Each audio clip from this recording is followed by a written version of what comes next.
Good afternoon and happy Friday. It's Alissa, Coram, and Ken Shreve here with a look at the stock market today. And Ken, why don't you go ahead and give us a quick rundown of the stocks we're going to be analyzing?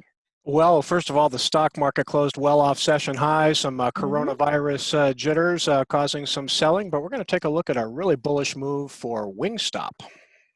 Yes, and let's take a look at those major indexes. The Nasdaq finished essentially flat for the day, slightly higher, while the S&P 500 closed down 0.6%, in the Dow Blue Chip Index finished down 0.8%. We still did have relatively strong gains for the week, though, Ken, with the Dow up over 1.5%, the S&P up about 2.2%, and the Nasdaq leading the way with a weekly gain of about 3.9%. So even though we finished with pretty quiet action, sure did start off the week with a bang. Yeah, no doubt about it. You can see on the daily chart for the Nasdaq here, it actually crossed the 10,000 level. It was up as much as 1% earlier in the session. And then the stock market really turned sharply lower right around midday. That's when Apple came out and said that they were going to Right. reclose stores in Florida and Arizona, which have emerged as sort of coronavirus hotspots, cases on the rise there. But all in all, I mean, it's a pretty constructive performance for the market. Indexes closed well off session highs, but the really selling pressure was mostly muted, and you can see the Nasdaq managed to eke out a small gain, and still saw a lot of stocks up in price today. Yes, and you mentioned a breakout for Wingstop, so let's take a look at that. Ticker is Wing, and Wingstop gaining over 9% today. Heavy turnover, so a solid breakout here for a stock that saw huge gains during the rally, but it was hard to handle, hard to really find a good entry until now, Yeah, perhaps. yeah, no, I think it was interesting. The stock kind of got stronger as the session wore on. It looked like it was going to end the week still in a base here. One more day, or at least by Friday's close, it would have had a flat base in place, but it actually broke out a little bit early.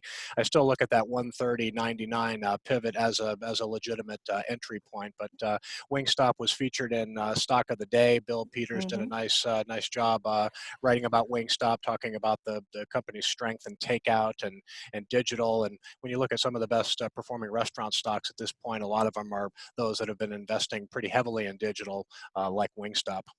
And moving on, let's take a look at BJ's Wholesale. Ticker there is BJ. And we are seeing an aggressive entry here today for the stock, which gained 5%, Ken.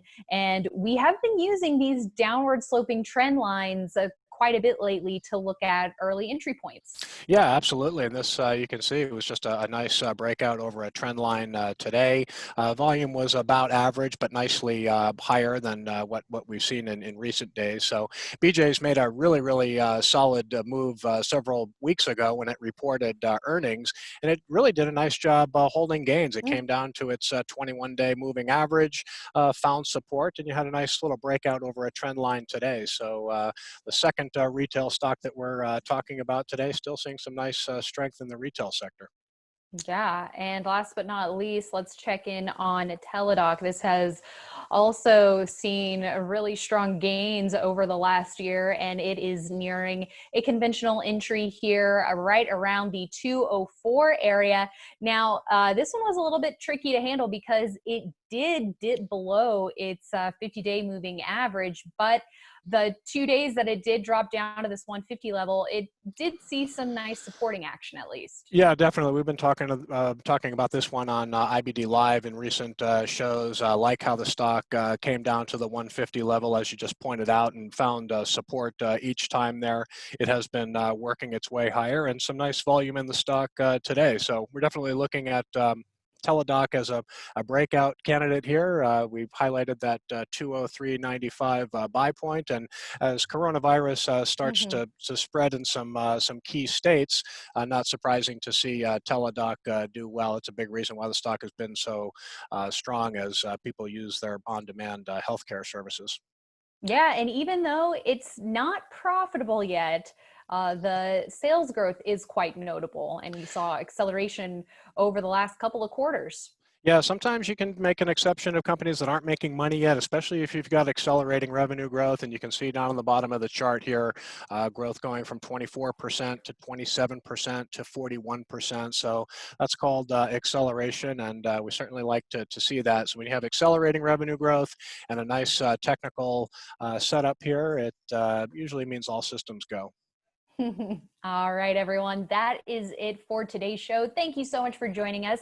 And you can be sure the conversation will continue Monday morning on IBD Live. That is our live stream where our experts are sharing their screens, analyzing the first hour plus of trade. We have a lot of fun, but we also are learning a lot, sharing our learnings, sharing our expertise with our audience.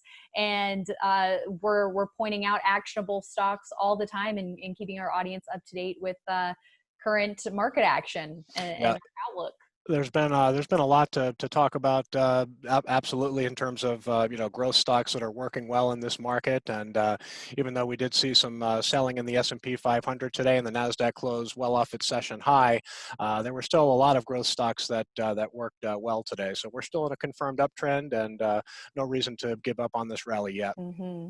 All right. Well, make sure to check out investors.com for all the latest market news and analysis, especially over the weekend with all our additional feature stories that come out during that time.